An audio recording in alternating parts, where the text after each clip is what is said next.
नमस्कार रसिक हो, अंतर्नादमध्ये आपल्या सगळ्यांचं मनपूर्वक स्वागत.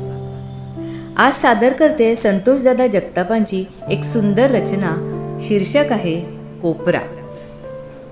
आपल्या प्रत्येकाच्या घरात ना आपल्या आवडीचा असा एक कोपरा नक्की असतो, जिथे गेलं की आपल्याला शांतता, आनंद मिळतो. आपल्या खूप काही आठवणी तिथे साठवलेल्या असतात. हा कोपरा आपल्या आयुष्यातल्या चांगल्या वाईट अशा कितीतरी क्षणांचा साक्षीदार असतो. तर असा हा कोपरा. एकटा असतो तो घरात, पण मी बोलतं करतो त्याला. एकटा असतो तो घरात, पण मी बोलतं करतो त्याला.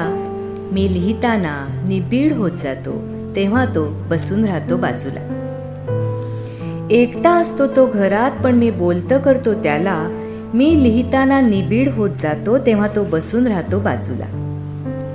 निरखत राहतो शाई झालेले रंग, निरखत राहतो शाई झालेले रंग.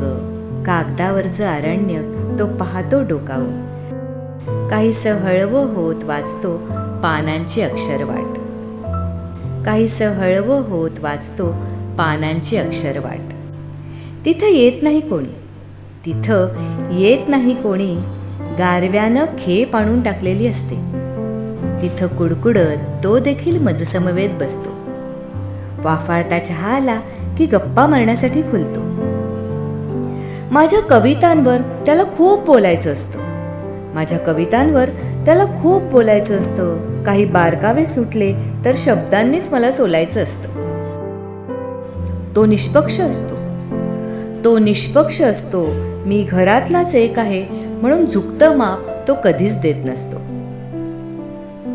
तुकोबांसारखा सडेतोड, दभींसारखा परखड आहे तो. तुकोबांसारखा सडेतोड, दभींसारखा परखड आहे तो. मग पाणथळींचे पक्षीरव घोट घोट उलगडतो तो. घाटवळणांचा मागोवा दरी काठाशी ठेवतो तो. गळालेल्या पानांचं रसग्रहण असतं संवादात, गळालेल्या पानांचं रसग्रहण असतं संवादात. देठांच्या ठाशीव कवितांचं शिशिरक्षण असतं विवादात. कोपरा. कोपरा कधी कधी एकटा वाचत बसतो, कोपरा कधी कधी एकटा वाचत बसतो. माझ्या गूढ डोहकाठाला तो निळाईची उबदार दुलई लपेटून बसू शकला असता, पण संन्यस्ताच्या देहातीत अवस्थेत विलीन होऊन माझ्या कविता समरसून वाचतो. त्याचं अस्तित्व तसं नगण्य असलं तरी उकल केलेली टिपणं हाती ठेवतो माझ्या.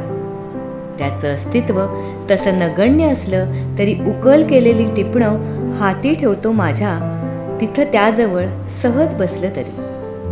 कोपरा जपून ठेवलाय मी, अबोल आहे. कोपरा जपून ठेवलाय मी, अबोल आहे. एकटा असतो तो घरात, पण मी बोलतं करतो त्याला. एकटा असतो तो घरात, पण मी बोलतं करतो त्याला. धन्यवाद.